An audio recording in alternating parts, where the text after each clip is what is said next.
Morning, ladies and gentlemen, and a very warm welcome to the ISB's National Conclave on Driving India's Growth Momentum. Delhi couldn't have chosen a better day than today to welcome us. It's been a lovely day, and we are in blessed sort of company. I also say this because His Holiness the Dalai Lama is here, and I just saw him in the lobby a few minutes ago, so I said, couldn't have been a better sort of opportunity or venue for us to kickstart the conclave. Prime Minister Modi at the BRICS summit in 2004, earlier in July in Brazil said that one of his key objectives is the challenges of tackling poverty, making growth more inclusive, and evolving a sustainable model of development. Central to this vision is a viable growth momentum. The engines of a solid infrastructure base, a dynamic manufacturing sector, and a healthy and productive workforce, coupled with public policy, are the drivers of sustainable growth and development. Yet, sustained growth has faced numerous roadblocks over the last few years, ranging from delays and cost overruns in infrastructure projects to skill bottlenecks and regulatory hurdles in manufacturing expansion, and a demographic dividend hobbled with poor health and human development indicators. What exactly is the role of knowledge hubs and research institutions like the ISB in these areas, right? And how can government and industry partner to progress in overcoming some of these obstacles that are in the way of India's growth momentum? This conclave today, ladies and gentlemen, aims to address these and related questions. The conference is presented to you by the 4 institutes at ISB, the Bharati Institute of Public Policy, the Max Institute of Healthcare Management, the Munjal Institute for Global Manufacturing, and the Punjaloid Institute for Infrastructure Management. I'm also very delighted to welcome Mr. Mittal here, Mr. Punj, Atul Punj is also here, and the rest of the dignitaries as well on this, in this audience. I'm now going to invite Dean Ajit Rangnekar, the Dean of Indian School of Business, to offer his remarks. Thank you.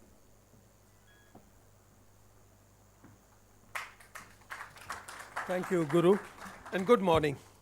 It's wonderful to be here, and it's wonderful to see such a large and, shall I say, influential group of people to look forward to.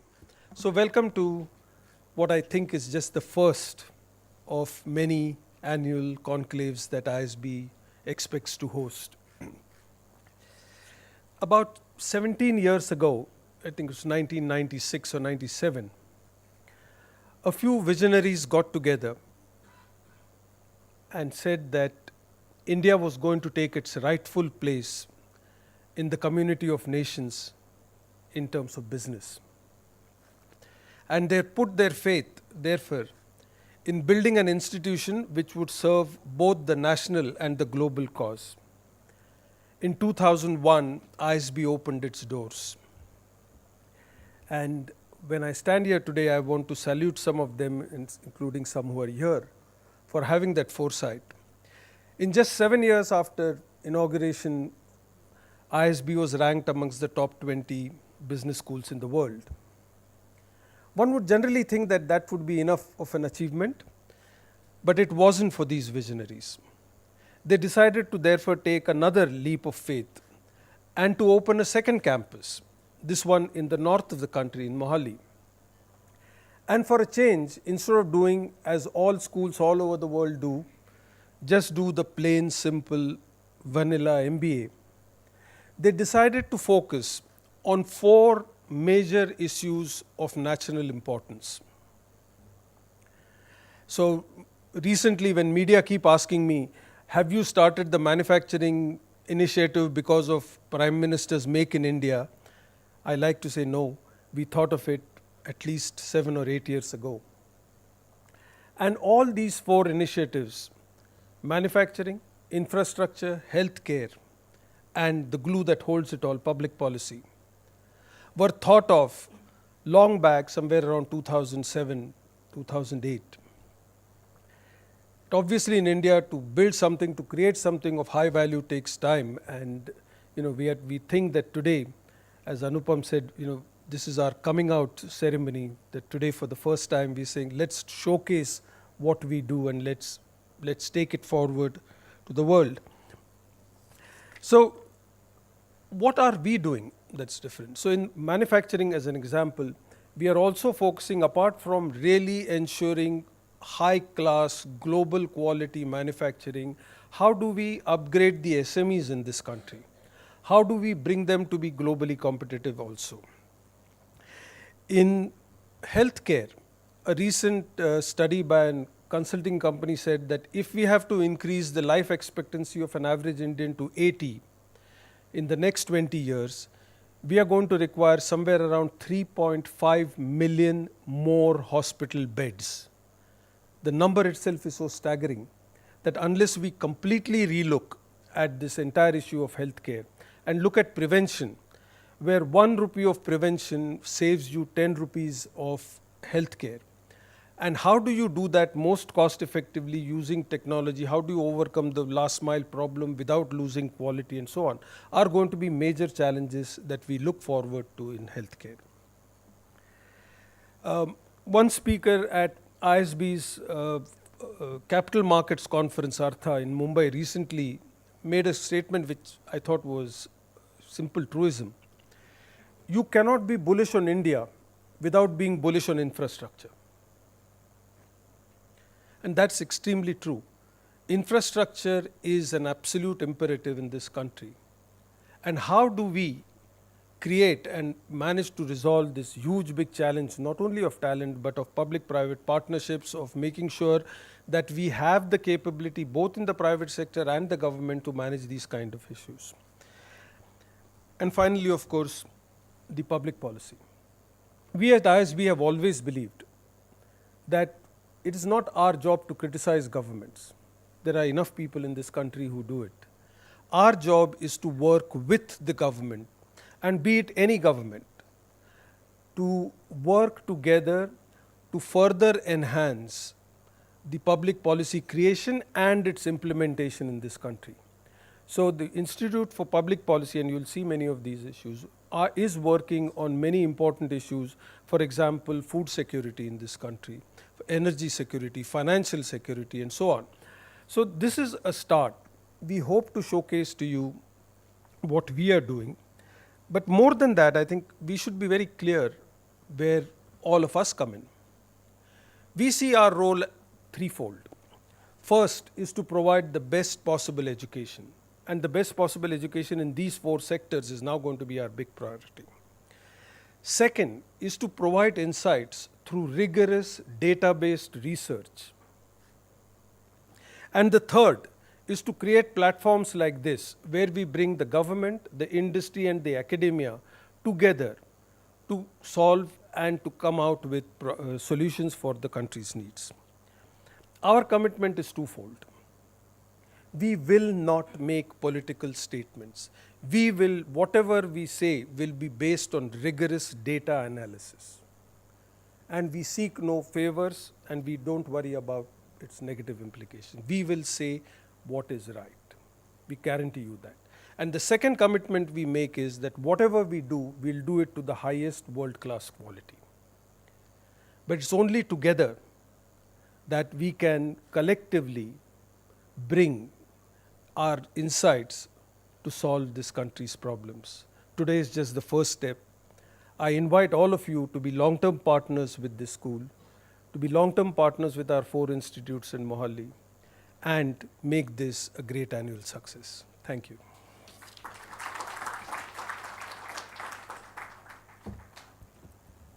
Thanks, Ajit. We now start the first session for the day. I now take pleasure in inviting Professor Rajesh Chakrabarty, the Executive Director of the Bharati Institute of Public Policy, onto the dais. Professor Chakrabarty is also the Clinical Associate Professor of Finance at the Indian School of Business. He is a Fellow of the Wharton Financial Institutions Center, a member of the academic panel of the International Center for Financial Regulation, London, and a columnist for the Financial Express. He has taught previously at Georgia Tech and the University of Alberta, and it's a pleasure to welcome you here, Rajesh. Thank you. Thank you, Guru, and good morning, everyone. So we'll get started on the first session, and the topic for the session on public policy is beyond macroeconomics, public policy for growth. And I'm going to invite the panelists to come and take their seats on the dais, and the clicker is over there, right? Okay, good.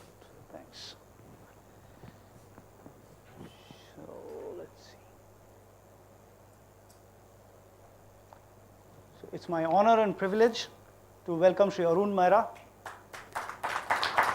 Mr. Mehra needs no introduction to this audience. Sir.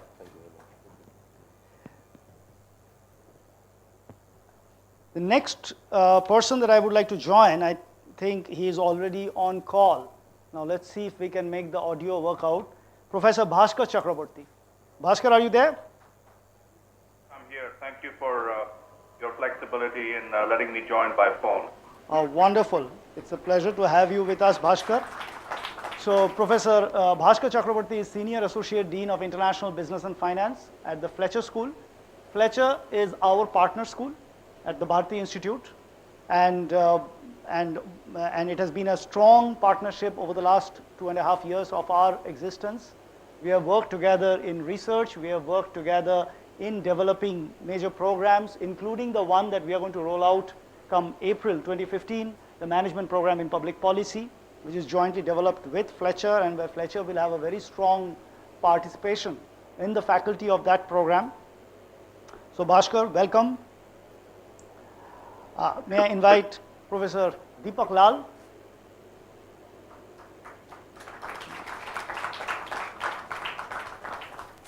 Professor Deepak Lal is a distinguished fellow of the Bharati Institute of Public Policy.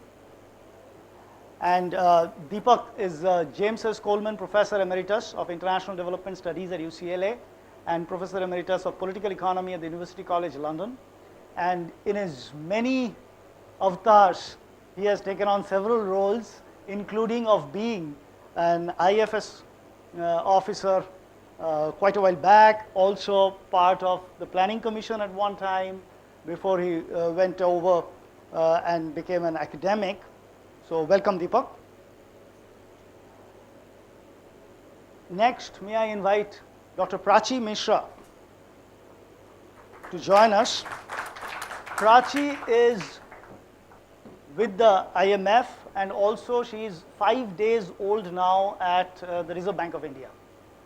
Right. So she is the Chief General Manager, probably the youngest Chief General Manager that RBI has ever had, and she is going to be a strong pillar of support for the governor in implementing his policies at RBI. So she is the Chief General Manager and Special Advisor, Department of Economic Policy and Research at RBI.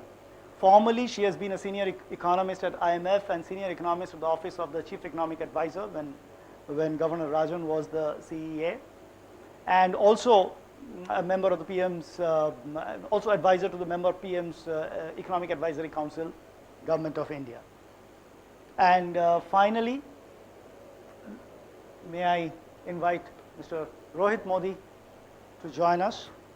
Mr. Modi is CEO, International Operations and New Business, Suzlon Energy.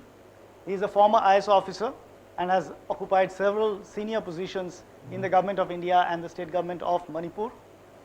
He is also formerly MD and CEO of Mahindra Industrial Park Limited and Vice President and Chief Executive of Roads, Bridges and Airports Developmental Projects at L&T. So it's my privilege to moderate this very distinguished panel today.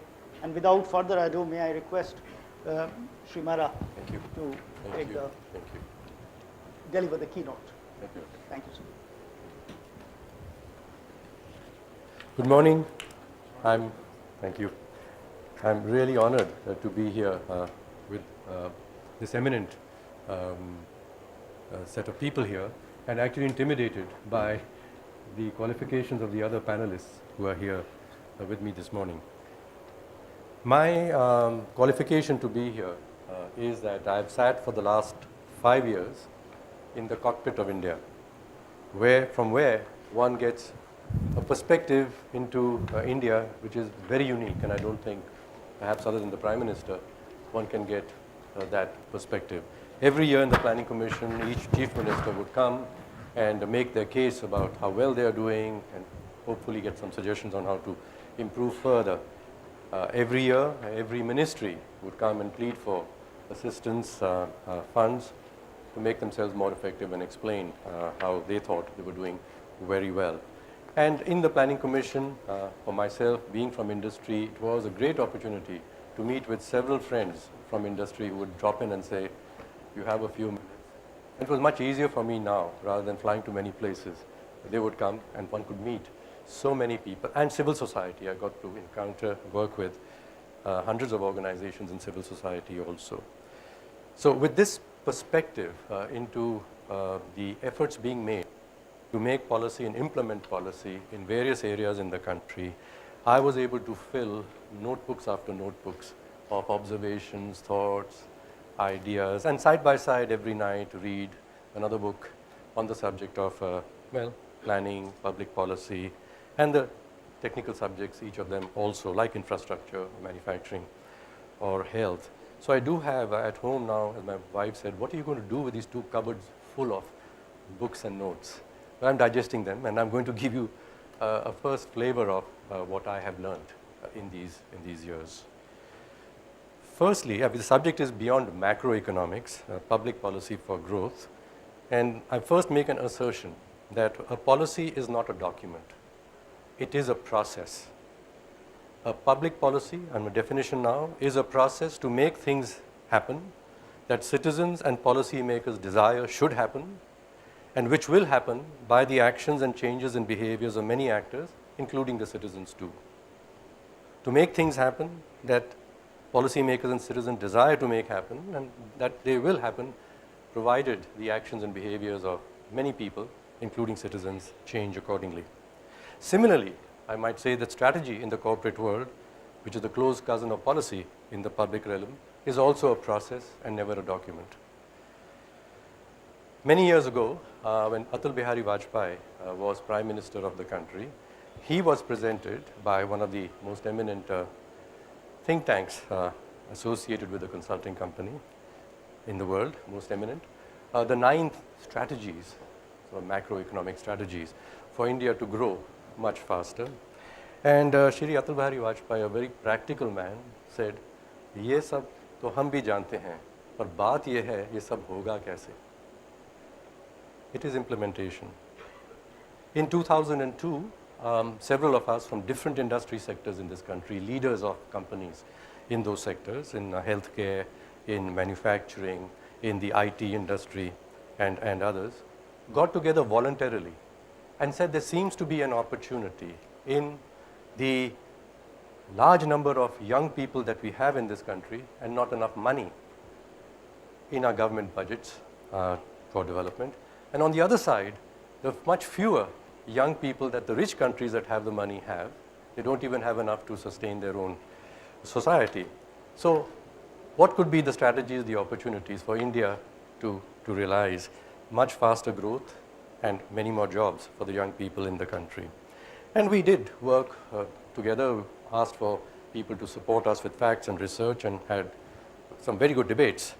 And we were anchored by, in the sense of a space provided to meet when we needed it, by a member of the Planning Commission who was very close to the Prime Minister Atal Bihari Vajpayee, and he felt that what we had produced as a plan for the country was different. It was not like the Planning Commission's ponderous plans.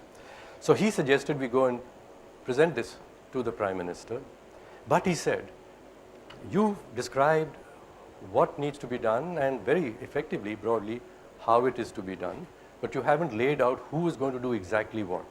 You have to convert this into what the Education Secretary is going to do, and in every month, and what the measures will be, the IT Secretary, the various secretaries dealing with infrastructure and manufacturing and so on. Until you have that detailed plan, this is not implementable," he said. Some of us urged him to say, we come from the real world. I think writing these detailed plans doesn't make things happen. In any case, there's no time. You got the time from the Prime Minister, and so let's go. When we met the Prime Minister, Mr. Atal Bihari Vajpayee, he, at that point where we'd finished, and in the sense that we could see that there's something compelling coming out, he stopped promptly, and this member of the Planning Commission said, "Sir, I've asked them to detail all of this out and to give the tasks for the various departments of government." He said, "Aise nahi hota hai. You please arrange for them to meet with the separate secretaries and the chief ministers of the states and sell this vision to them, that they could take the benefit of this thinking and develop their own states and take support from us in the center as they would need it. And similarly, the ministries must understand how they would support the initiatives themselves and in the states too." The innate theory in use of experts and policymakers of how big things are done is a detailed plan with control from the top, which was as expressed by that member of the Planning Commission, rather than an engagement of multiple participants in the process of making big things happen, which was Mr. Vajpayee's instinct. And his instincts were right. Derek Brickenhoff and Benjamin Crosby have distilled lessons for good policy making from their study of successes and failures in many countries in their book, Managing Policy Reform. And in the book they say, getting the right technical content down on paper is only part of the answer for achieving policy results and sustainable impacts. Implementation often requires actions by large numbers of people in order to achieve results. And the concluding sentence, participation is central to policy implementation. 20 years ago, when I was a consultant in the United States and a consultant to consultants and called upon to teach other consultants how to engage their clients with strategy and the implementation of strategies, I had an encounter with the teachings of public policy. Maybe I was showing off a bit at a dinner. And this person who was an Indian IAS officer at the Kennedy School just calmly took me aside and said, I would recommend that you read a book that he was prescribed to read, which was Mark H. Moore's Creating Public Value, Strategic Management in Government. And that book opened my eyes, and thereafter I've been reading more and other authors. The challenge of determining what the public will value, as Moore says, and obtaining an agreement about that is the problem. In a business corporation, you must define who your customers are and what they will value, and then design how to deliver that efficiently. Corporations need financial resources to deliver to customers, so they must understand what investors value and deliver that to them. Financial returns are easy to measure. Public goods to be delivered to citizens, security, public health, an equitable system of education, these are the things that the public policy is supposed to produce. In some cases, the products to be delivered can be sharply defined, like you can say 24/7 water. You can take measurements. Is the water on 24/7 and is it clean? But in many cases, the product is intangible, equity, fairness, opportunity. Moreover, resources required for producing these public goods, of which only some or even all may be the beneficiaries, all the public may be the beneficiaries, must come from those who have them through taxes or constraints on them. What do they get in return for this? Their returns cannot be explained in simple terms, as they can be explained to investors in private enterprises. Though difficult to make, the case has to be made, and there must be an implicit contract that is made as explicit as it can be, with benefits appreciated by the investors that are neither financial nor even quantifiable. Thus, a critical difference between processes of making public policy and corporate strategy is in the upfront activity of engaging with citizens to clarify the purpose of the policy. Mark Moore says, we might think of this activity as helping to define rather than create public value, but this activity also creates value since it satisfies the desire of citizens for a well-ordered society in which fair, efficient, and accountable public enterprises exist. So the process itself is value. In other words, the quality of the process, as I said, is in itself a public good of great value that the government must create for its citizens. So there are three reasons to emphasize the need for good process in public policy. The first is that good process is necessary to produce the specific deliverables of a policy. The second is that good process for making public policy increases citizens' trust in the institutions that govern their lives. And the third is that multi-stakeholder processes for policy increase social solidarity. These are not trivial benefits. Public policy is a process of the government and citizens co-creating public value, and I think that's what's unique about this institute, as you and Ajit mentioned in the introductions, that it's the private sector and the government together, I think, not just creating public policy, but determining how to make public policies more effectively. This concept of co-creating value, that is government and citizens co-creating public value, in the corporate world is also coming in. That please co-create your products and services with your lead customers. Valued products must be produced for customers by corporate managers, but products that customers will value must be conceived with the customers too. Now, listening to citizens, as I learned in my 5 years in the Planning Commission, is not as simple as listening to customers.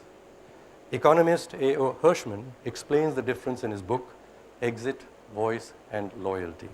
He points out that the way customers signal their displeasure to corporations is by not buying the firm's products, in other words, by exiting. Their voice is clearly expressed, yea or nay, by their decision to purchase or not. On the other hand, citizens do not exit the system. Indeed, they cannot, because they cannot leave and they cannot be banished. If they are displeased, they may speak up. However, when they speak, what they are saying is not always clear. Hirschman points out that Milton Friedman, who famously decreed that the business of business must only be business, had expressed his difficulty in accepting the notion that people should desire to express their views to make them prevail. Friedman describes people's desire to be heard as a resort to, within quotes, cumbrous political channels. He would much rather they resort to, within quotes, efficient market mechanisms and use their money rather than their mouths to make their opinions known. In the market, we are customers and can speak with the precise language of money if we have the money. In society, we are citizens and can speak with our minds and hearts in many languages and many forms of expression. Business corporations, you know, as leaders of business corporations, need scorecards. Scorecards are necessary for managers to measure their progress towards objectives. Scorecards are also necessary for managers to account to stakeholders about their contract with the stakeholders. Therefore, scorecards of the best corporations are now voluntarily including accounts to stakeholders other than investors, accounts of the corporation's impacts on conditions of the environment and conditions of communities. For governments, comprehensive accounts to citizens going beyond financial and economic measurements are imperative for reasons I explained before. That GDP has grown is not sufficient as an account of how well you've done to the citizens. Citizens want improvement in the quality of their lives too. Order in their cities, equity in access to opportunities, and safety of the women in their families, to name just a few of the qualitative measures of their judgment of the performance of their government. A mathematical school of economics has dominated the disciplines of economics in the past 20 years. They have influenced business and public policy too.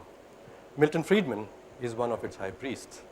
Such economists with assumptions of, such economics, with its assumptions of cold rationality is not good for describing the contract between governments and citizens who have fuzzy irrationalities, as Hirschman had showed. There is an oft-quoted management adage, you can only manage what you can measure. And the mirror image of this is, if you cannot measure it, you cannot manage it.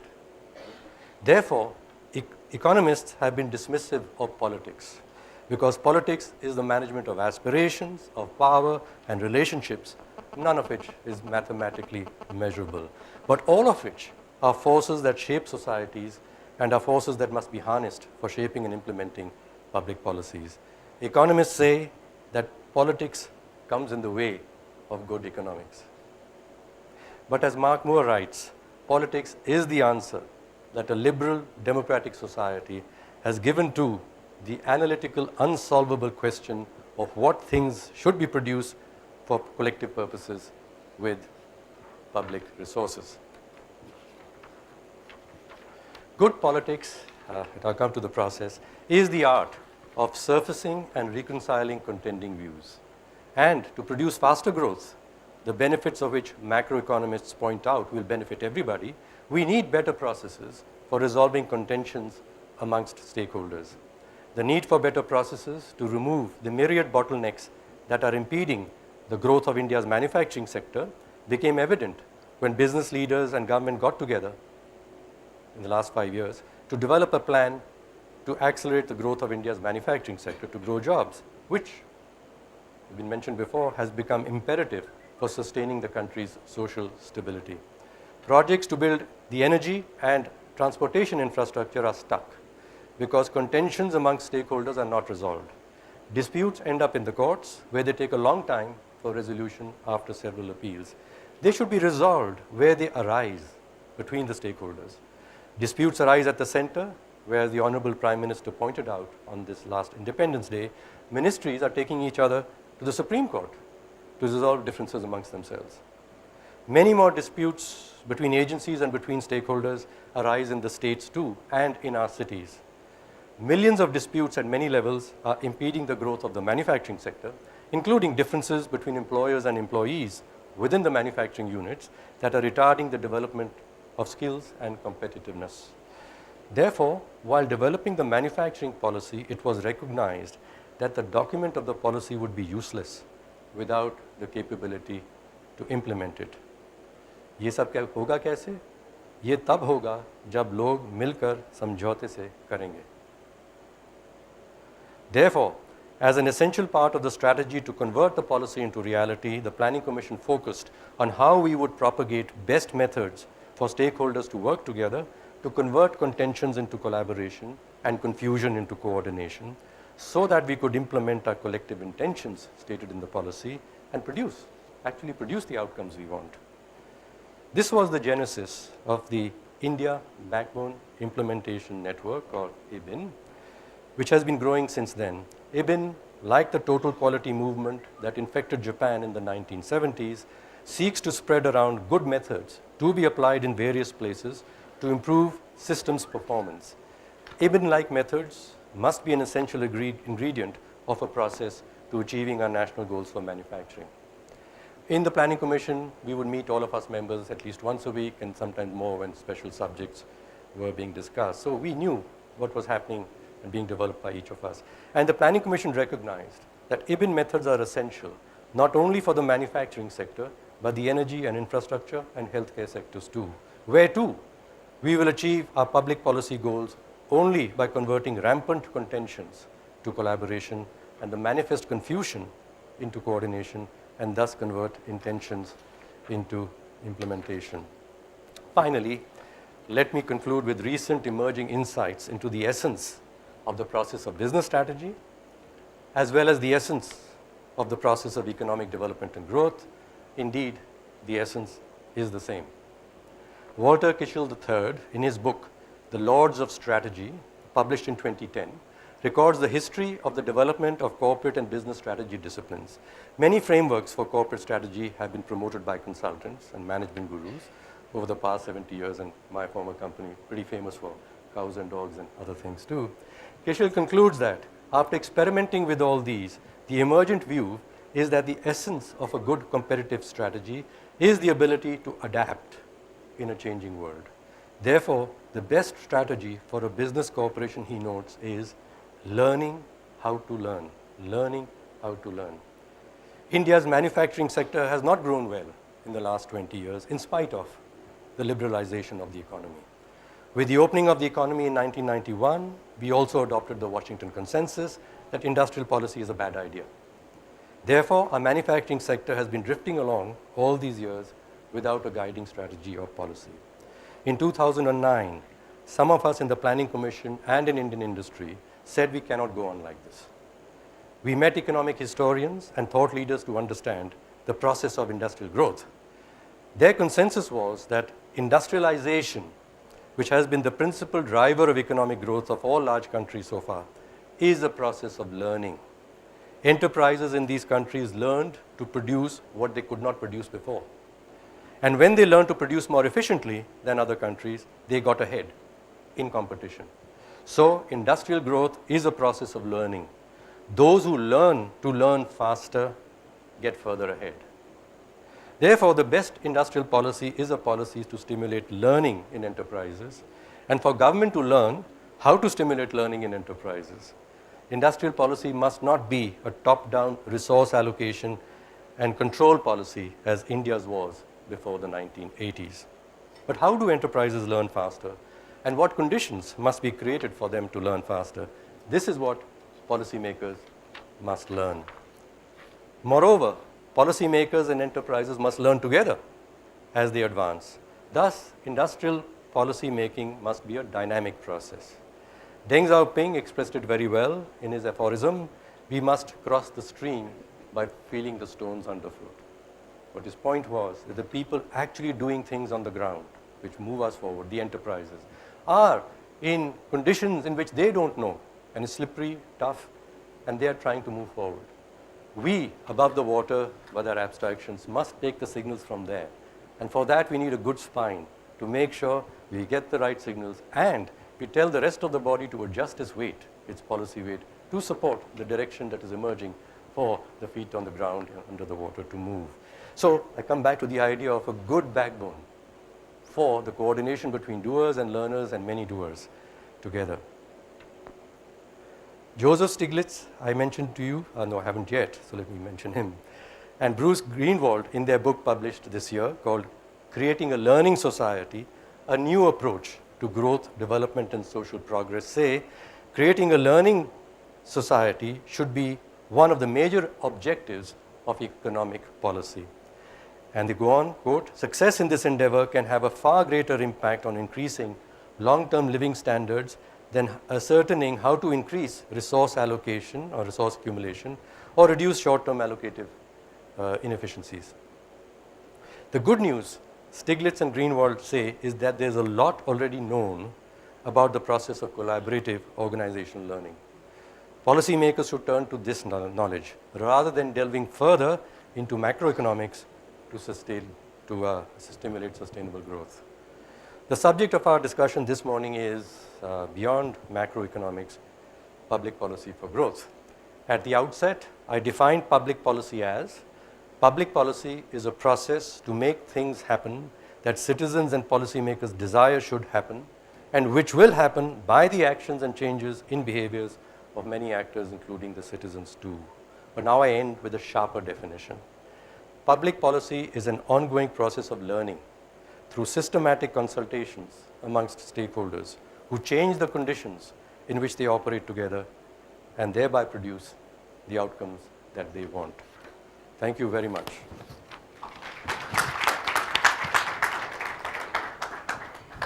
Thank you, sir. Thank you.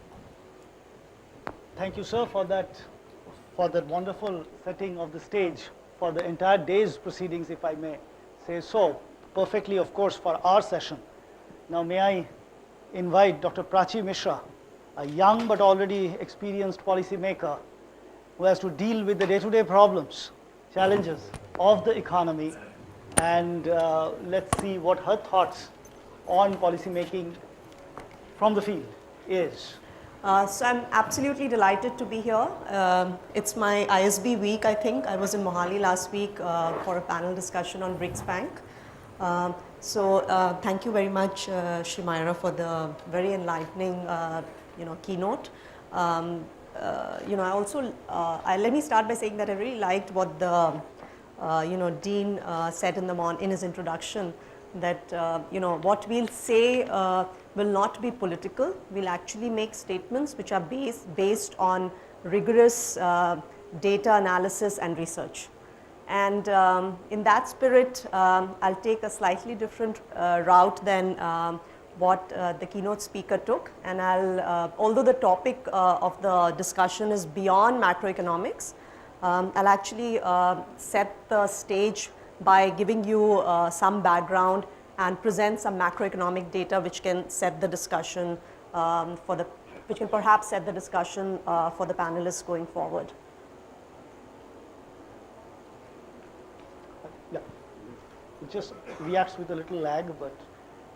So let me start by showing you this picture which really shows this phenomenon of demographic dividend, not only in India but across many countries in Asia. So growth optimists in India are really confident about this demographic dividend, that how the share of the population dependency ratio has been going down drastically and is projected to even decline further in the future. However, on the other hand, pessimists are actually asking the question, okay, there's this demographic dividend, but where are jobs going to come from? And that's what I would like to focus on in this discussion. And let me start by showing you some cross-country perspective on where we are relative to some of the other Asian tigers. And as you can see, this picture basically shows after these countries took off, where takeoff is defined by either major reforms or sharp increase in growth of exports, where countries are now. So as you can see, India is the black line. So India, where it is actually in line with where Indonesia was in terms of its performance after years of takeoff. It's below Korea, but it's, China is just on another trajectory. And this you can see clearly from this figure.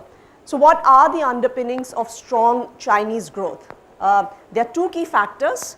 One is investment, and the other, more importantly, is what is called the intrinsic productivity of jobs, or total factor productivity, and which underpins China's growth. So how can India actually increase the intrinsic productivity of jobs, or how can India increase, as economists call, TFP? And this is a pretty striking figure from work done by a study done by the ADB, where you can see that the major chunk of India's employment is actually in the least productive jobs, and the biggest chunk of employment the smallest chunk of employment is in the least productive jobs. So there is some mismatch. We are employing more people in less productive jobs. So how did China increase its TFP? So one of the ways in which China increased its TFP was by moving workers away from agriculture into industry. How have we performed on allocating workers? So this picture basically shows the share of employment in agriculture for India and compared to some of the other countries, and share of value added in agriculture. And not surprisingly, India is actually not done well is actually done well in terms of reallocating workers away from agriculture. So share of employment in agriculture and the share of value added in agriculture has actually been falling and is in line with some of what the other countries have experienced. However, what is really, really shocking is how we have performed in industry.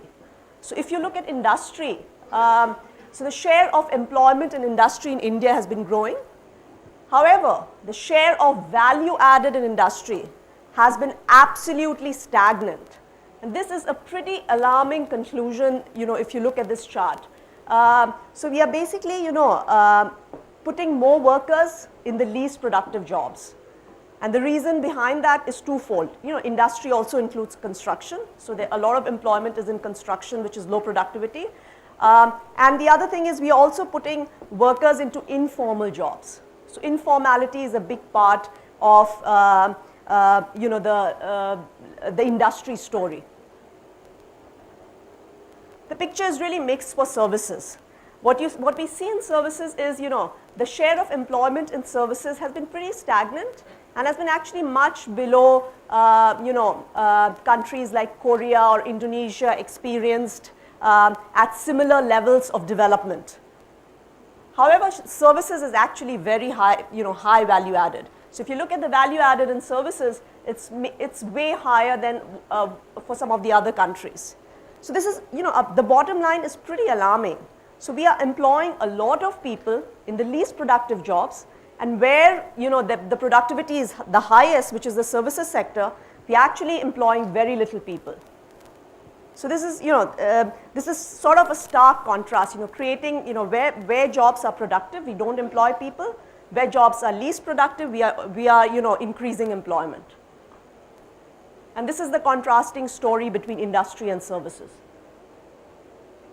So why is business not creating productive jobs?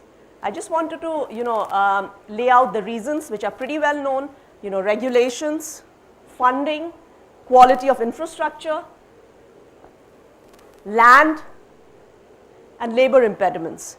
Given the limited time I have, let me just focus on number 1 and number 5. 1 is regulations and number 5 is labor impediments.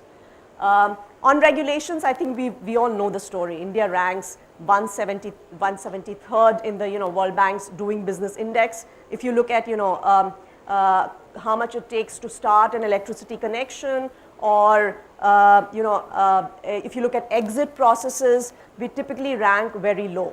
So, and it's a pretty well-known story. On number 5, labor impediments is something which has been discussed quite a bit, and let me give a little bit of flavor about that. So if you look at the creation of jobs in organized and unorganized employment, unorganized sectors in the industry, you'll see that most of the creation of unemployment has actually been in the unorganized sector. We are creating very few jobs in the organized sector.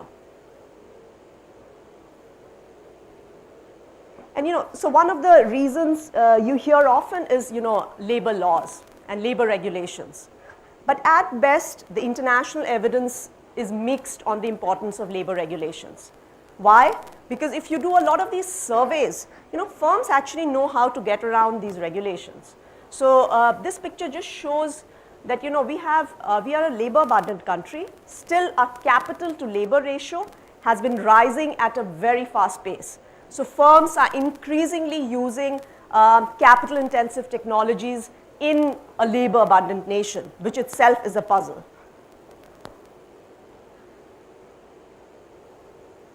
The second thing is, firms are hiring informal workers. This is again a very shocking picture if you look at it. Basically 85% of employment in India is informal. And if you look at, so here informal employment is defined as working in companies with less than, firms with less than 10 workers. But even if you use other definitions of informality, the extent of informality in terms of, say, the number of workers working without a contract, it's absolutely shocking. More than 95% of workers work without a contract. So, firms, despite the labor regulations being important, firms actually have been using different ways to get around these regulations. Number one, as I said, they've been increasingly using capital intensive technologies despite our country being a labor abundant one, and they are resorting to hiring informal workers increasingly.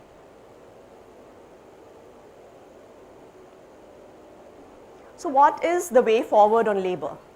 So, consensus building on labor reforms needs to start soon, and we have examples from states like Rajasthan which have already started working on labor reforms.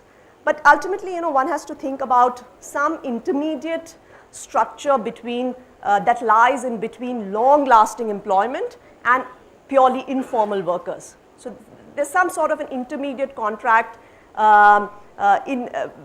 which is in between these two. And here, let me put forward a three-pronged strategy where existing permanent workers can be grandfathered. The remaining workers may be encouraged to move into contracts which can be terminated, but at the same time give the workers some protection, including unemployment insurance, severance pay, etc. This has to be combined with a method to continue to create minimum safety net for informal workers. The next big question, as I showed you the picture, industry is very less productive, but it's creating a lot of jobs. Services is high productivity, but it's not creating jobs. So why services are not creating jobs? And some impediments are common to manufacturing, which include things like regulation, funding, infrastructure, and labor impediments. But the importance of education and skilling is particularly important for services, and both primary education as well as things like the need for formal apprenticeships. So, my 8 minutes. Okay. So let me conclude by what the key policy messages I would like to give you.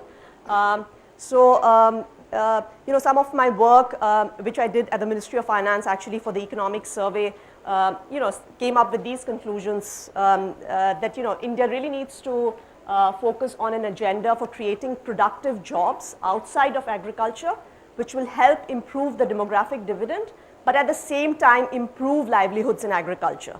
So basically, in most economic models, what is important is the capital to labor ratio. So if you create the conditions for labor to move out of agriculture, that actually increases the capital to labor ratio and increases productivity. So at the same time, you're creating productive jobs outside of agriculture, but you're also improving livelihoods in agriculture. Second is to examine carefully whether regulations constrain business excessively, and if so, strip away excess regulation. And third is to do everything, but at the same time ensure a minimum safety net for workers. With this, I'll end. Thank you, Prachi. So Prachi has pointed out quite an elaborate agenda. We'll turn to somebody who has been working with all of these difficult sectors, making it happen in infrastructure and now in energy. Mr. Modi.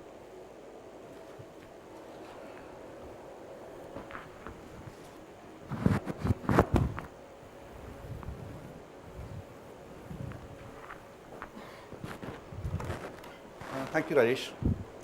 In fact, one really feels humbled by the erudition of the previous speakers and, of course, the experience and the wisdom at the audience here. But I think growth is not an issue. Everybody across public spectrum, everybody across political spectrum, growth is not even a question.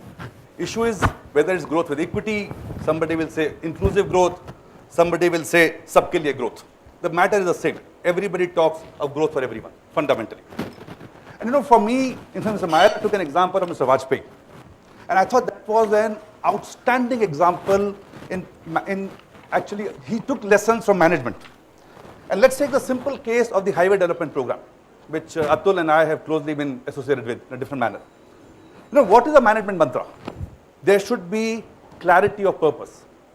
He had absolutely, for the first time, he defined a national highway development program. There was clarity of purpose. There should be a necessary organization to implement it.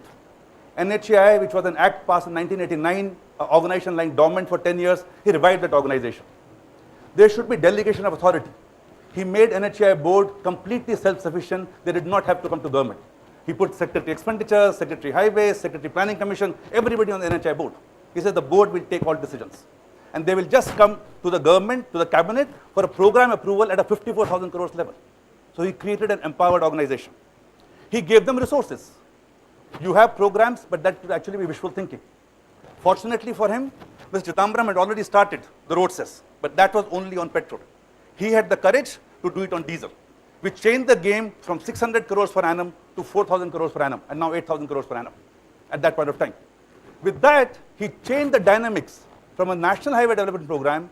Ministry of Surface Transport, which was spending 500 crores per annum, came up with a program of 54,000 crores, which normal times would take 100 years, and he said, I'm giving you 10 years time. So I think he created an empowered organization.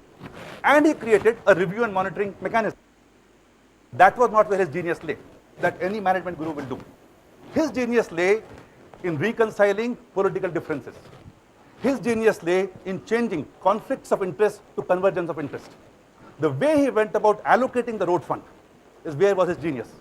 He said 60% of the road fund will go to National Highway Development Program.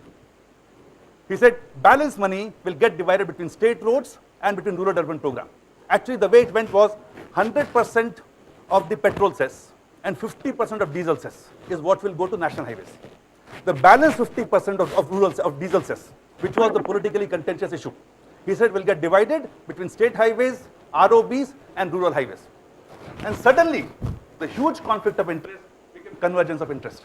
Everybody across the country, from a panchayat member to an MLA, to a member of parliament, to a chief minister, everybody was clamoring for roads in his state, in his constituency, in his district. And that was a game changer. So I think when you talk of public policy, it is fundamentally an ability to reconcile conflicts of interest and finding a middle path without really taking on everybody.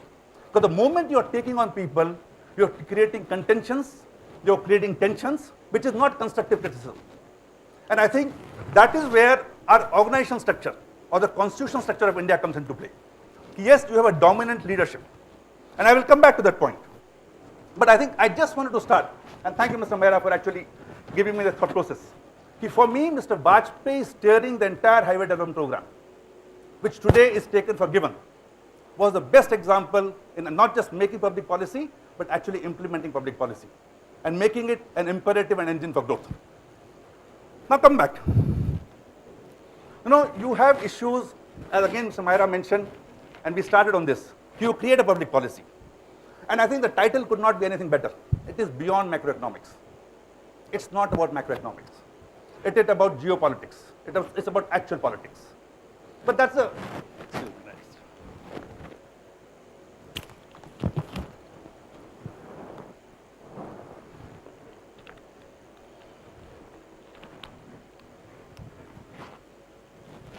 sorry, excuse me. But it is actually then about having an organizational and institutional arrangement to implement it. But there comes the issue in that organization: is there commitment? Is there focus? Is there ability and competence to deliver, efficacy? But far more important, is there consistency of purpose? I was listening to Mr. Mardani's speech, his annual speech of Chairman of Unilever, year before last. When he said, in this VUCA world, which is the volatile, uncertain, complex, ambiguous world, what you need are 4 things to stand out. One is clarity of vision. Second is consistency of purpose. Third is agility of response. And fourth is it all being principles and value driven. And I think that's what people look up. If you have a credible leader, which today he has both political credibility and personal integrity. If you have a leader which has consistency of purpose, who will not be giving you different speeches at different points of time, you actually know what to expect. To that extent, any leader, whether it was Mrs. Gandhi, whether it is Mr. Vajpayee, whether it is Narendra Modi, every one of them, you can actually identify what they stand for. And what the expected response will be. There will be firmness. You could disagree with that. It does not matter. There will be clarity of purpose and there will be consistency of response. But there will also be, and I think that's where transition happens, is there agility of response. And I think that is where the fundamental difference in public policy actually being converted to growth will happen. I can go on and keep giving you examples. I was very surprised. I was in Copenhagen last week. And in Denmark, there's a course in relationship management. And you know what that course stands for? The course in relationship management is not about IR, is not about PR. It's actually a course on supply chain and marketing. Now for me, it was an incredible revelation. Because fundamentally supply chain is about vendor management. Fundamentally marketing is about customer management.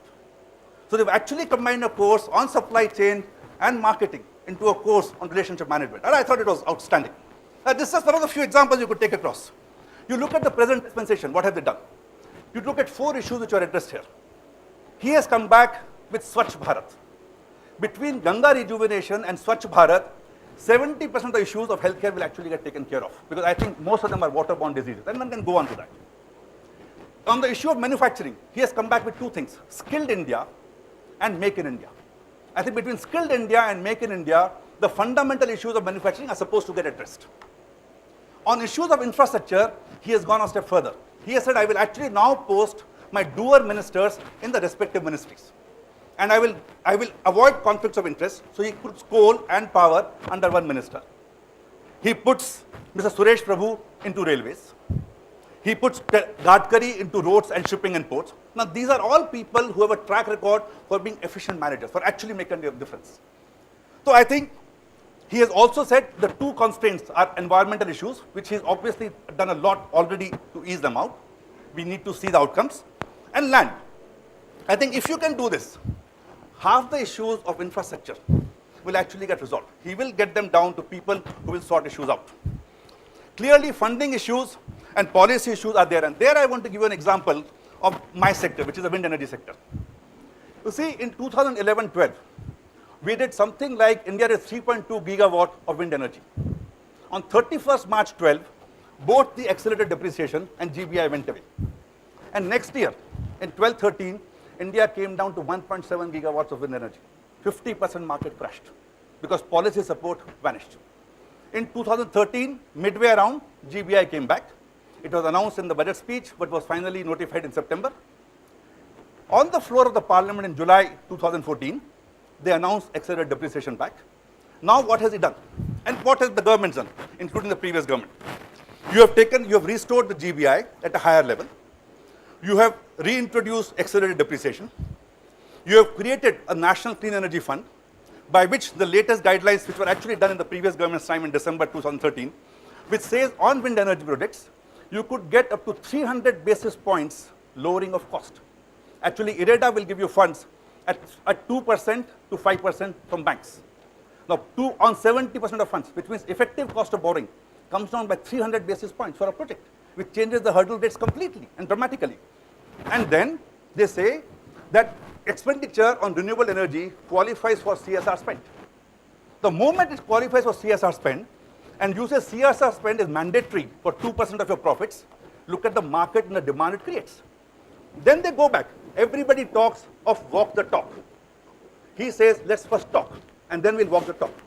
So they say, we will create 10 gigawatts of renewable energy per annum, but it will not happen next year. Let's set a target of 100 gigawatts over the next 10 years.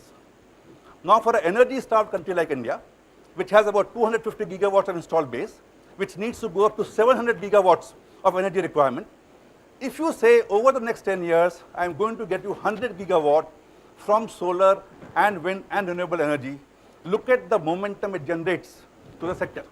And Suzlon clearly has been a beneficiary. The stock market, everybody will tell you, after going through a huge crisis on the first 2 years, we, I think, are now at the cusp where investors want to invest money, where markets show confidence, and obviously inside the organization. Over the last 2 years, I reduced my India business portfolio from 1845 people to 735. I'm now saying I need to ramp it up. And this is the story which is going to happen across sectors. For me, suffice would be to say, if you follow good management mantras, couple them with an ability, which is a unique political ability, that's where public policy comes in, of reconciling underlying differences and converting conflicts of interest to convergence of interest. You have a paradigm and a realistic model of actually achieving growth. And before I conclude, I want to just come back to something which is my favorite. Pradeep has heard, but for the sake of everybody else. You talk of PPP. For me, PPP is not just public-private partnership. It's about 3 more fundamental P's. The first P, which all of us know to succeed, is the P of pride and passion. If you don't believe in what you're doing, there's no way on earth you can succeed. So there has to be a fundamental pride and passion in what you do. The second P, followed by pride and passion, is the P of perseverance. If you do not persevere on that path, in the face of all obstacles, there is no question of you succeeding. But the third P, which makes many people give up, is the P of patience. Patience for outcomes, but international lowering prices actually makes the job very easy, which is completely external. So that's where prayers come into play. I think if you have supported by these 5 Ps, whether it's public good, whether it's profits, whether it's public policy, everything will succeed. Thank you, gentlemen. Thank you very much. Thank you. Thank you. Bhaskar, are you with us? Bhaskar, are you there? Yes, can you hear me, Rajesh? Wonderful, wonderful. Because, you know, we all realize that this is the oddest hour for you in Boston to be listening to all of this public policy conversation instead of being in a comfortable bed. And we completely appreciate your being up there, but it's your turn now. Go ahead. Well, thank you for having me join this distinguished panel, and I hope everyone can hear me loud and clear. And I think the only positive aspect of my joining over the phone is that I'm far more attractive over the telephone line. My comments are largely building off of some of the points that were made earlier, and also reflecting on the title of the role of policy extending beyond macroeconomics. And specifically, I would say effective policy needs to extend not just beyond macroeconomics, but economics as a whole. Today, as we look at several policy issues that are on the table, certainly with the half-year mark of a new administration in India, continuing to make its mark both in domestic policy and in foreign policy. There are so many issues that are being talked about in that context. Whether we're talking about telecom policy, the role of auctions in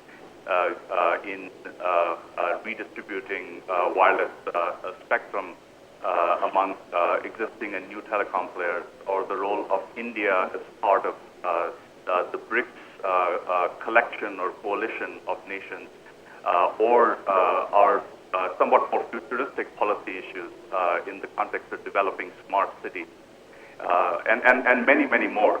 And these are some of the topics that I have found particularly interesting, have dug into them, and I've been talking with several friends and colleagues about our options in India on several of these issues and how they might draw upon the disciplines of economics or other disciplines that are relevant in informing our choice.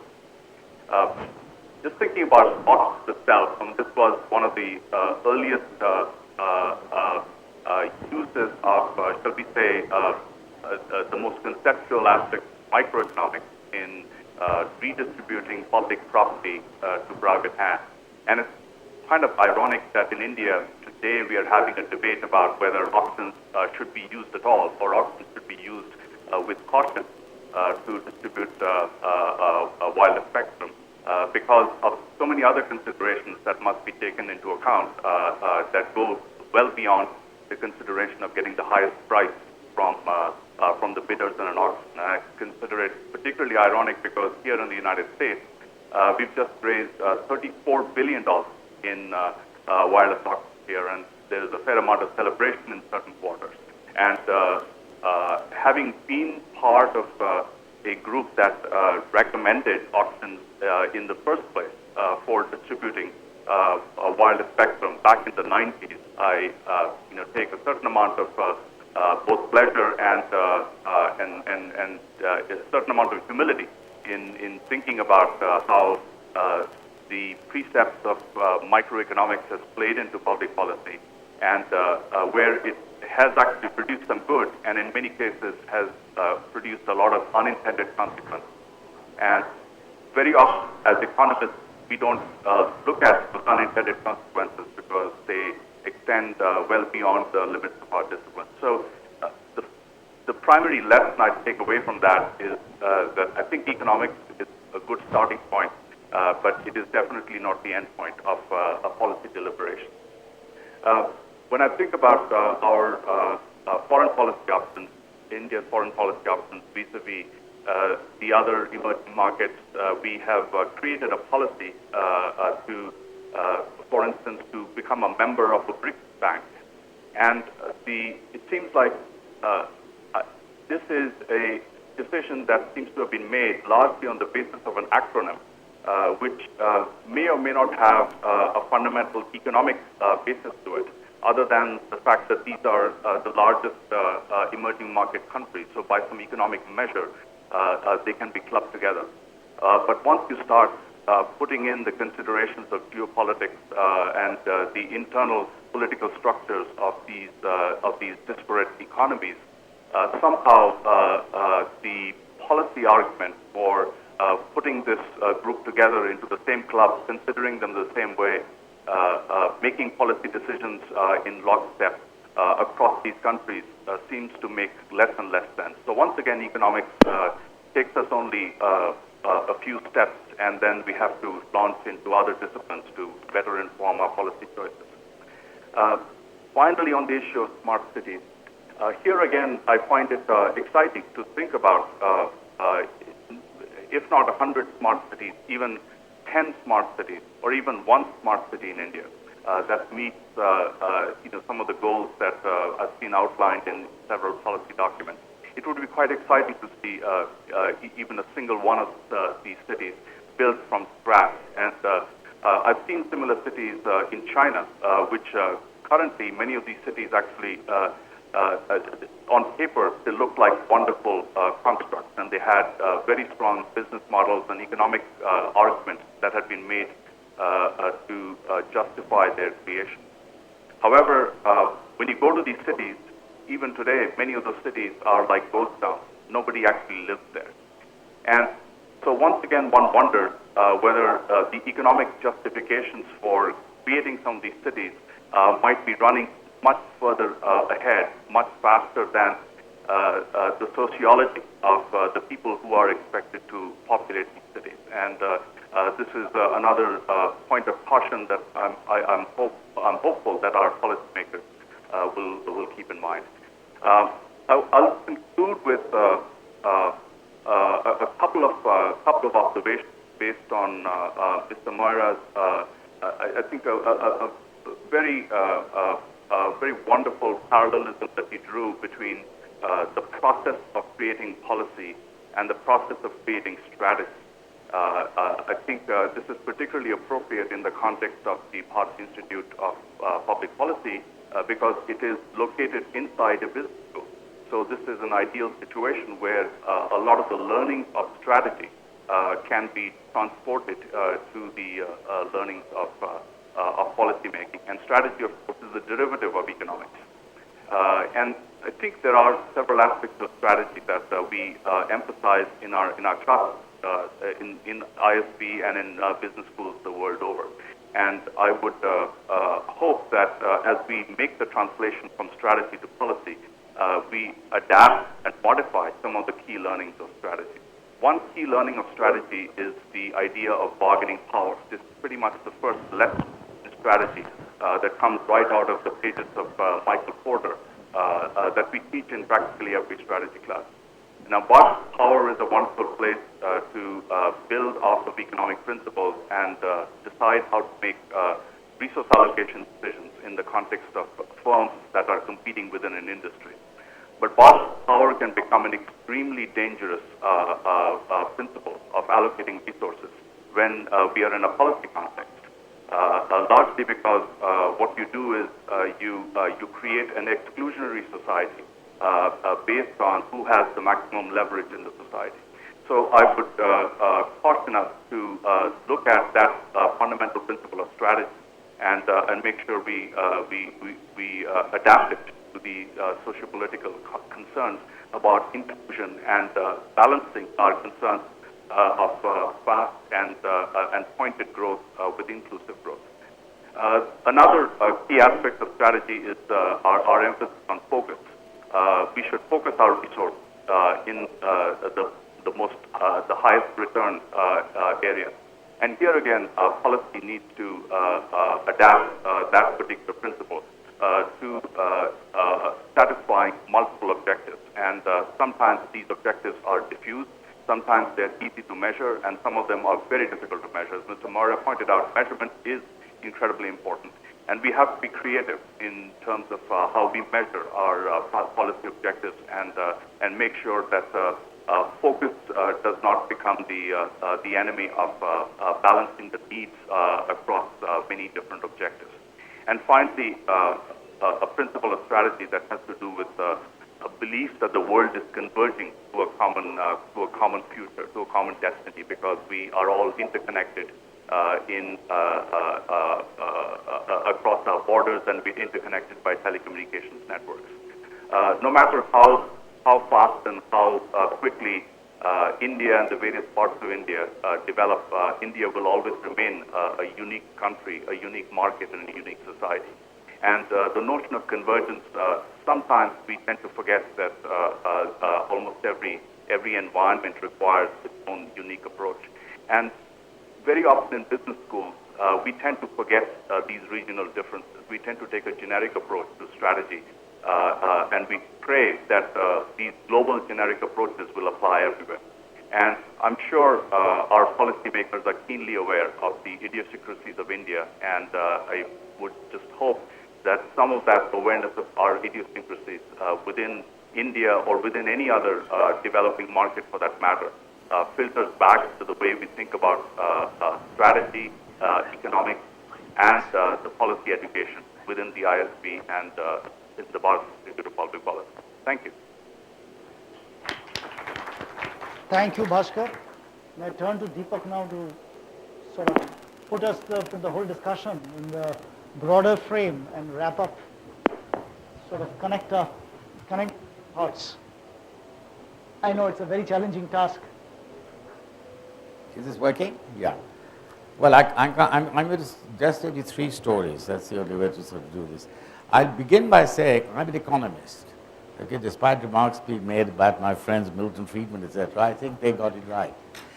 Now that's a starting point. Now here are the stories. As an economist, I've always distinguished between strategy and tactics. I'll give you 3 stories about this and show you where things have gone wrong. When I was very, very young, I was advising Kim Jae-ik, who was the main economic advisor to President Park. This must have been in the early 60s. We were having dinner once, and he was sitting there. Now, I can't remember what I was working on at the KDI. And he asked me, he said, and he described what the situation in Korea was. Do you think we should devalue the won? I think it was devaluation. I'm not thinking, I thought quickly, and I said, devalue it. Next morning, I opened up the newspaper, and lo and behold, they devalued the won. After that, I've never given advice like this to anyone in a position where I know they will take it, because that is something which can be very dangerous. I've never done that. 2 other stories. This is another story. Well, I think I can tell this story. This is many, many years ago. A distinguished finance minister in India, a very old friend of mine. I went to see him. This is the time, and this relates to what Prachi just said about labor market reform. This is something which has been known for years. I wrote a book called The Hindu Equilibrium, which showed that in fact our distortion in the labor market go back to the 19th century. It goes back to an unholy alliance between the interests of Lancashire and various do-getters in England who thought Indian labor was exploited. Remember, India was one of the pioneers of industrialization in the Third World. And by the late 19th century, Indian textiles were in fact flooding Lancashire, and they wanted to stop this. So what did they do? Britain had just introduced these factory acts, providing all sorts of protection, etc., etc. And these people then insisted to protect this poor Indian labor, you should install these factory acts. That killed the Indian textile industry. And since then, there's a chart in a book I wrote many years ago, The Hindu Equilibrium, which shows the capital labor ratio in Indian industry starting from 1900 or whatever it is, and that's been rising ever since. And that is the bane. Now here's my second story. I also advised Zhao Ziyan. This is the chap, unfortunately, was purged after Tiananmen, in China in the 80s. And we were sitting once in the People's Hall. The other person who was there was Janis Konai, and we were discussing the labor market there. Now, China's secret has been they have a completely free labor market. They've had a labor market where people are free to hire, etc. They've avoided slums. How? Because they have this hukou system where people are not like, you're registered to be in some place and you don't have rights in some sort of living there. Now, this is quite draconic. So Kauna was saying, well, that's fine, free labor market, etc. But what about this hukou system? Why do you got this? And Zhao, who's very open, he answered every question he could possibly answer, nothing at all. At this question, he got up and excused himself, as I went to the bathroom, came back and never answered it. So they've never changed that. Now the thing is, here you have a strategy in which the Chinese realized very early on that they're going to adopt opening up the markets, a form of capitalism. They allowed foreign investors who came and set up, you go and see these incredible industrial parks. Every single Fortune 10 company was there, and they were employing these labor. You might have thought these are sweated labor. It was the freest labor market after Victorian Britain. But that is what led to the Chinese miracle. I was going to show you some pictures, but if you just see Indian performance and Chinese performance, the real deviation comes in the 1990s. And that's the other person, Zhuangzi. I will tell you a story about him. So Zhao had a tactic, okay, which was that they didn't want the slums, but the strategy was quite clear. They had to have open markets. Now let me tell you the story from India, and this, I'll stop there. Very old friend, finance minister, I went to see him. As I said, that he knows, everyone knows in India, they do have to change the labor laws, and they evidently had some sort of incipient labor law drawn up to liberalize the labor market. This goes back to the 90s. And he'd been saying, oh, we want to do it, we can't, maybe not, we can't do it. Anyway, at that time, there was a strike of the nationalized bank clerks because they didn't want to be converted to computers. So they were all on strike. So I said, look, the simplest thing is, why did you do what Reagan did? Remember when the air controllers were being obstreperous? He fired the whole lot. Next day, that cleared up the labor market. Now, the thing is, in India, and his answer was, we can't do that, we're socialists. Now, that's the problem. At the last seminar I attended the ISB in Mohali in June, I said, the problem is India is still stuck in that Nehruvian mindset. And until that changes, there is no hope for this country. Now, other countries, communist China, you name it, most of the so-called tigers, they've adopted what you might call free market capitalism. And India is still reluctant to do that. Now, Mr. Mahara talked about growth with equity. It's not difficult. The most important source of growth with equity is labor-intensive industrialization. That gives people the mean. Then health, all these public goods, very well established means of doing it. And this actually is nothing, there's nothing to do with socialism or corporate capitalism. Read your Marx. Marx said the government has no business producing health, education, and all this. What it needs to do is to provide what we today call vouchers to allow the poor who can't afford this access to these. And that's easy. The government must get out of the business of all this. Privatization, not just of industry, but there's no reason why the government would be producing all these. And also, many of these provisions of social goods is the only way for India to escape this trap which has been stuck in because of the extremely faulty Nehruvian model we followed for, 60 years now. Thank you, Deepak. So thank you to the entire panel.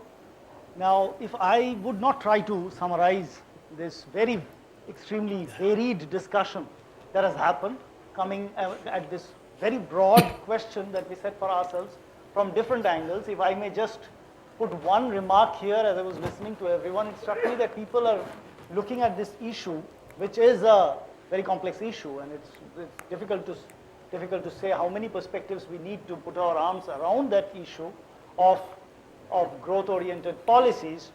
But I thought the differences that the different speakers brought was also a difference of altitude. People were looking at 30,000 feet views and 100 feet views and implementation at the ground level to the big question about what is public policy, what is the process, and is it, how do we actually characterize policy in a very broad sense, going over to taking an ideological stance almost, what works, what does not work, right?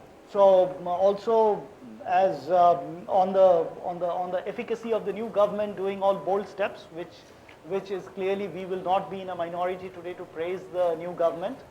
Everybody is doing it, and I'm sure that's all very well warranted.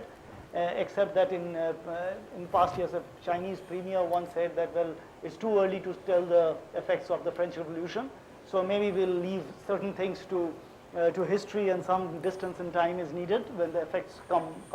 We definitely hope that steps are in the right direction. So while I'm extremely tempted to carry on a discussion and ask you several questions about both implementation to the whole philosophy of public policy, I am not going to do any of that. I've got very limited time at my disposal, precisely 15 minutes. And I'm going to let the audience have, yes, I know I don't even have 15 minutes, but I'm just taking it. So what I'm going to do is I'm going to open the discussion to the audience, my request to you is to just introduce yourself as you raise your hand and we ask you to ask the question. Do not preface your question with any explanation, any views, anything. Tell whether your question is directed to a specific panelist, and, well, to put it bluntly, you've got 10 seconds to ask your questions, and that includes stating who you are. And the panelists have 30 seconds to answer that question. It's that rapid fire round that's becoming increasingly common in television of different kinds. That's what we need, because I'm sure there are many questions here. I hope you won't disappoint me in that.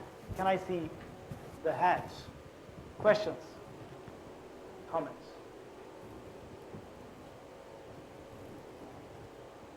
Yes, you want to go first? Please. My question is, my name is Amit Chandra. I'm from Center for Civil Society, and my question is for Professor Deepak Lal. When you mentioned about Marx did not believing in government's role in health and education, that is something completely new for me. So can you please emphasize a bit more on that part? Well, the 19th century, remember, he's writing in the 19th century, okay, when there was a tremendous movement, particularly in education, that you must have public education.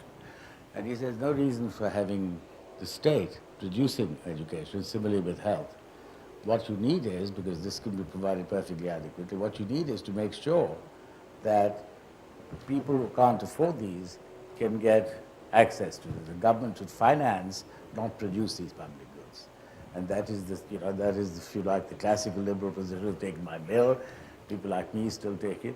And Milton Friedman, one of the last things he did was to set up a voucher program for schools.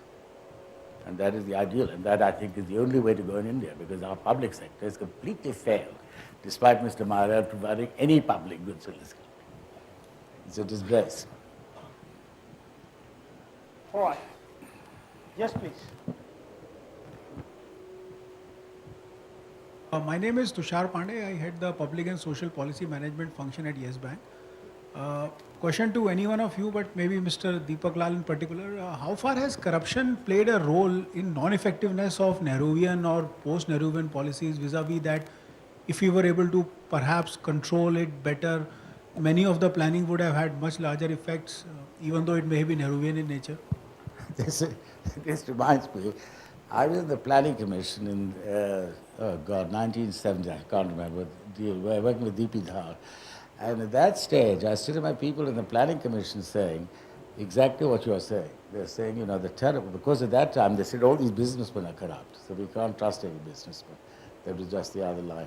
Now, I think corruption, when you think of what causes corruption, it is mainly government regulations.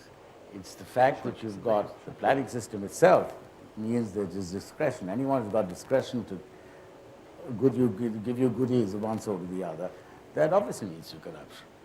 And the greater the discretion which is involved, and the greater the payoffs, as it were, from someone giving you a license or what have you, the greater the payoffs and more people will receive. It's called rent-seeking. Economists call it rent-seeking.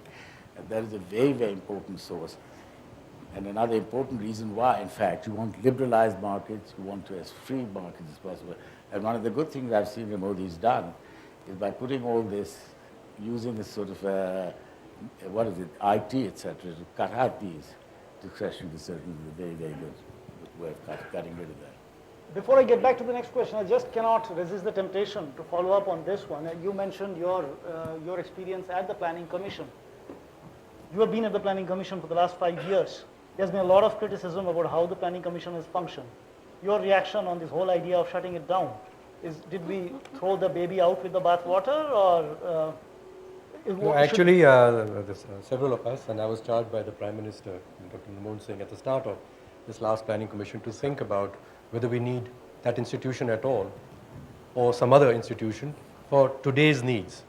So, yes, maybe the Planning Commission was good or bad many years ago, but today what do we need to do that? And I would like to just use the comparison with China to illustrate what we realized we needed. China has grown in the last 40 years 4 times more than we have. So if you start with 2 billion person countries as we are now, and say their graph was much larger, faster than ours, they must have learned faster than ours and implemented faster than ours. So you begin to say, well, what is the capability that the Chinese state has developed and the institutions in the state that have enabled it to learn and implement faster than we can?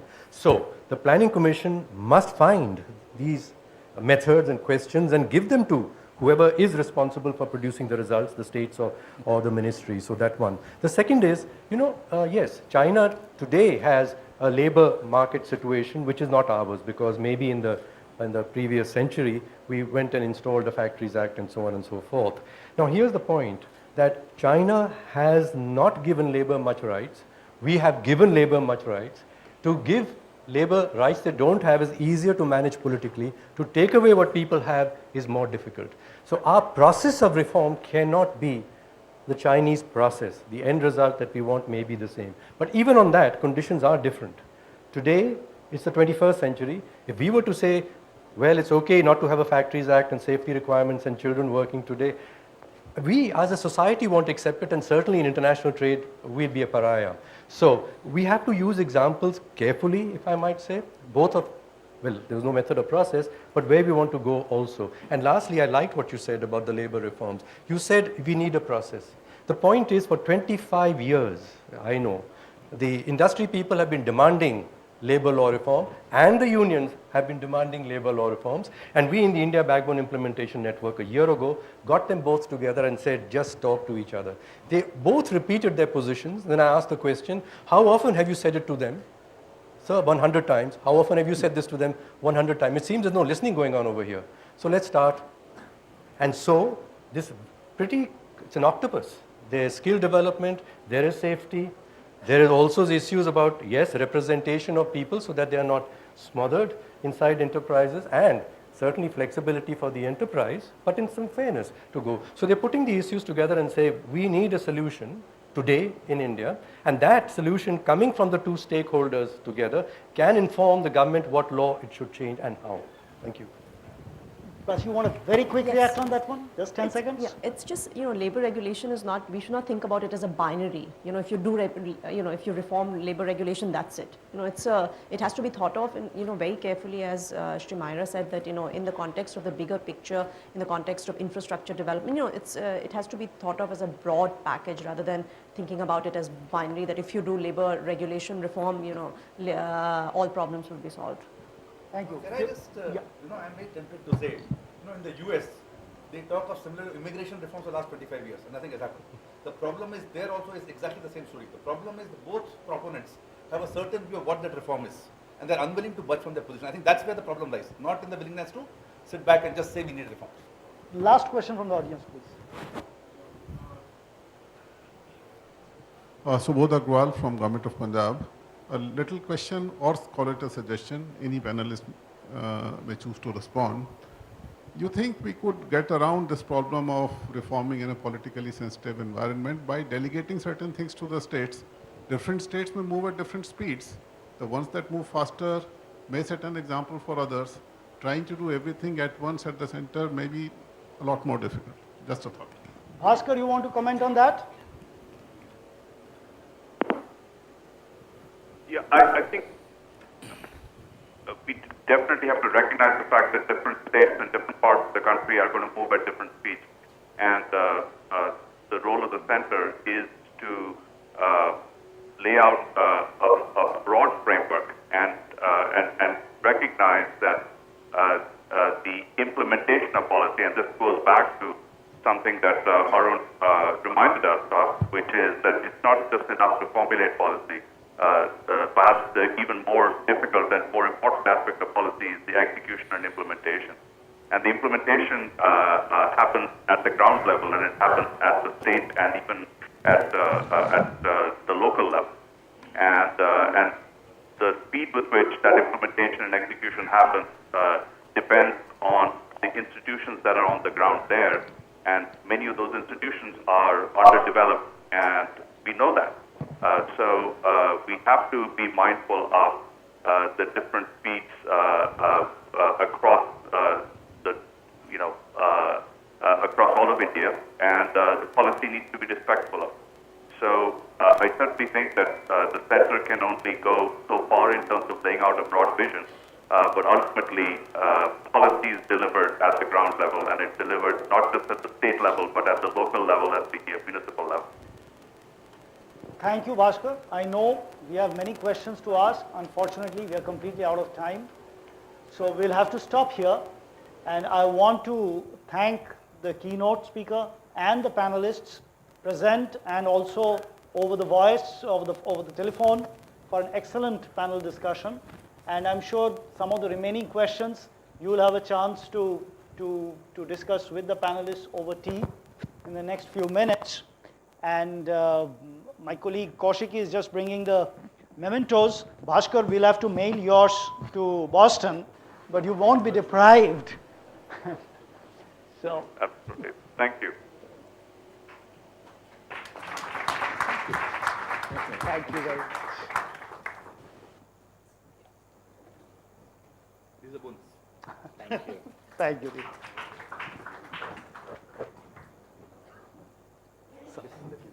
Thank you so much. Thank you, sir.